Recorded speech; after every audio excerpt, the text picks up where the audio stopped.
Welcome everyone, this is Minu at AngloLink. Today's video is all about listening comprehension. I have some interesting tips for you. This is particularly for those of you who still find it a little hard to understand native speakers, or watch television in English, or listen to the radio in English.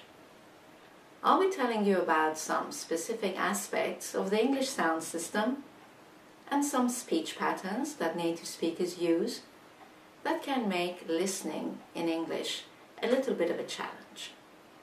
By the end of this video, you will have a really good understanding of where the difficulties that you might be facing come from and what you can do to overcome them and really improve your listening comprehension. So, when you're ready, let's begin. Right. Today I'd like to share 3 keys with you that will really improve your listening comprehension of native speakers. Let's look at what these 3 keys are. The first thing is to understand what makes native speakers hard to understand. The second key is improving your own pronunciation. And the third key to improving your listening comprehension is learning primarily with your ears rather than your eyes. Okay, let's start with understanding what makes native speakers hard to understand. There are 2 main reasons for this. The first one is the great number of vowels and diphthongs in English. And some of these are very similar to each other. There are many words where the consonants are exactly the same, and by changing the vowel sound, the meaning changes. And when these vowel sounds are very similar, and especially if one or the other doesn't exist in your own language, this can make it quite a challenge to understand a native speaker. Let's look at some examples. These are called minimal pairs, by the way. Same consonants, different vowels. Minimal pairs. Boat and bought. Mad, mud. Hurt, heart. Men, main. Then, bit, bet. Live, leave. So notice the only difference is the vowel or the diphthong, and they can be very, very similar. So in connected speech, they're not easy to tell apart. This is the first reason why listening to English native speakers can be challenging. Now, let's look at the second reason. The second reason is the way that native speakers shorten and link sounds. Let's give you a quick example. Look at this sentence. How is it going? You will hear from a native speaker, how's it going? There are 3 specific speech patterns that all native speakers use, and I'm going to take you through them one by one.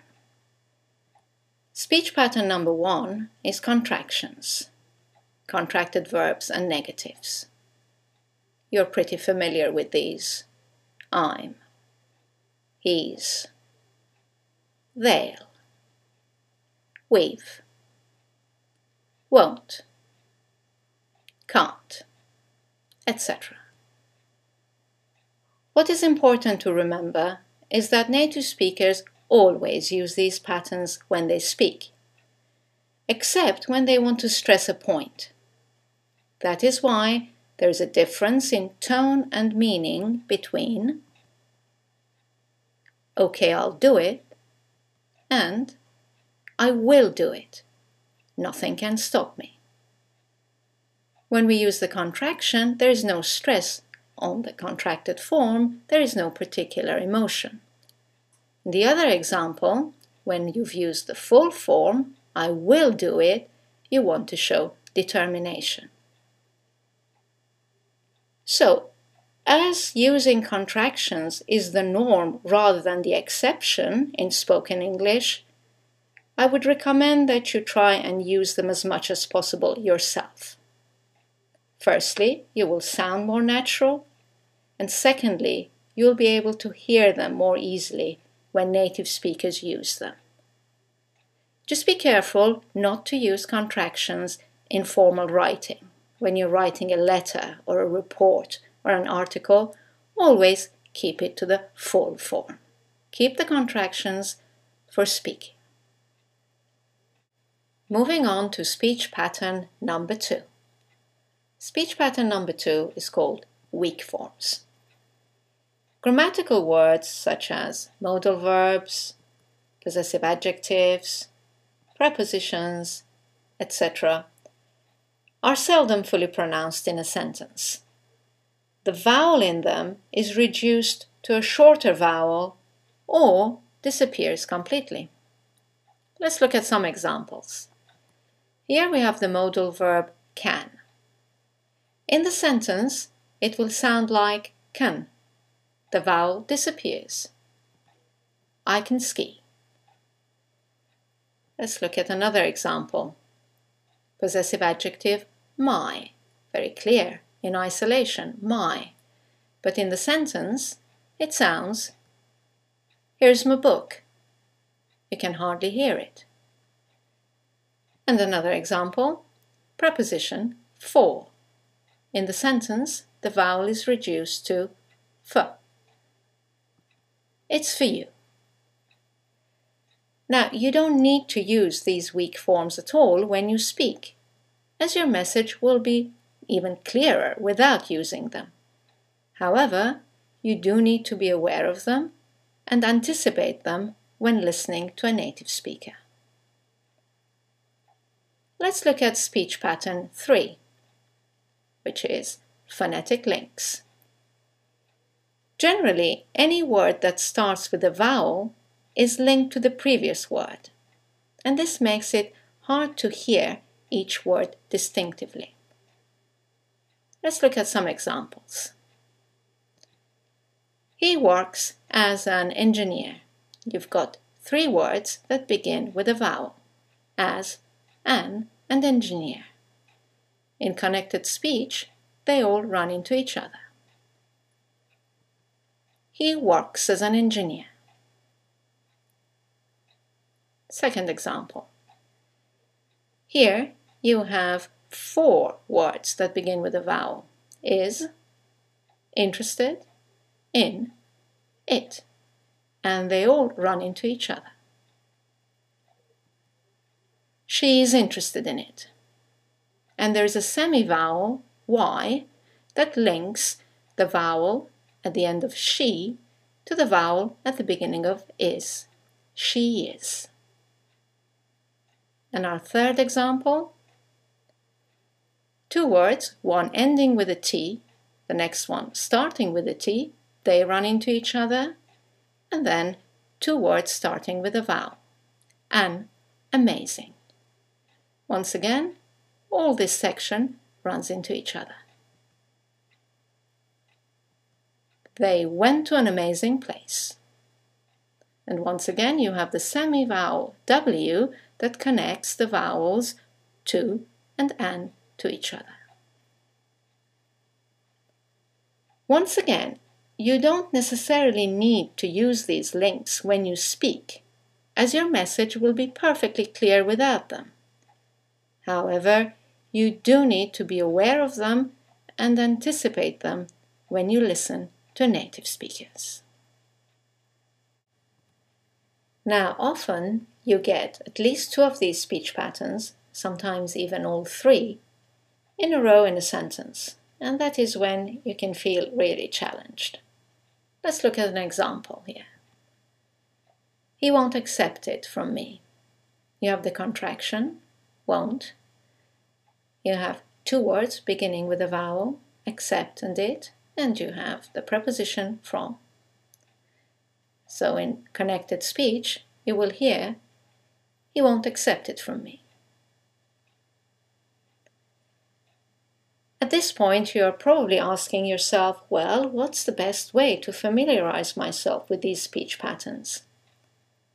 I think the best way is transcribing audio files. If you already have a CD of dialogues with transcripts, then listen to the dialogues and write them out, and then compare what you have written with the transcript. If you do not have such CDs, I recommend Anglofiles 104 and 108 from AngloLink's selection of audio files that you can access on our website, anglolink.com. These are selections of daily dialogues and business dialogues, which you can listen to and transcribe, and then check what you've written against the transcripts on the site. This will really improve your listening comprehension of native speakers, and at the same time will help you to activate loads of useful functional expressions. Now, if you have never studied the English sound system, if you've never studied pronunciation on its own, I strongly recommend our Anglophile 117. In this Anglophile, you will have a complete list of all the vowels, of all the diphthongs, all the consonants in English that you can practice. It also has loads of minimal pair exercises that will help you to distinguish vowel sounds that are similar from each other. It also has a section on the speech patterns we've looked at. You can listen to weak forms, contractions, and phonetic links and transcribe them. This will be really, really helpful if you have not familiarized yourself with the English sound system yet. Now, if you want, you can do a transcription exercise now by clicking on this image. If you prefer to continue listening to the presentation, you will have the chance at the end of the presentation to do it then. Right, so once you've familiarized yourself with the English sound system and also know how native speakers shorten and link sounds, the next step is to improve your own pronunciation. Clearly, if you're mispronouncing a word because you learned it by reading and guessed how it was pronounced, then it is likely that you will not catch it when you hear it. There are two common traps if you have guessed the pronunciation of a word by reading it. The first common pronunciation trap is believing that two words with the same spelling will have the same sound. Let's give you an example. If you think that the combination of letters E and A always sound like E, as in Jean, then you will mispronounce the following words. Great, hear, learn, instead. So, this is the best example of the same combination of letters, EA, having 5 different sounds. Another tricky letter is the letter U. If you imagine that the letter U always sounds like U, as in put, you will mispronounce the two following words, judge and furious, because the letter U is sometimes U, many times A, and occasionally U. Okay, let's look at the second common pronunciation trap, which is word stress. In many languages, the strength of your voice is spread equally among the syllables in a word. In English, however, if you have more than one syllable in your word, you have to decide which syllable or syllables take the stress of your voice and which ones are de-stressed. Let's look at an example. Here's a word with 4 syllables. Now, Let's decide which syllable takes the stress. Is it the first one, development? Is it the second one, development? The third one, development? Or the last syllable, development?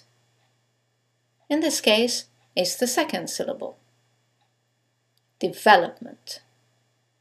Now, you couldn't know that unless you have heard the word many, many times.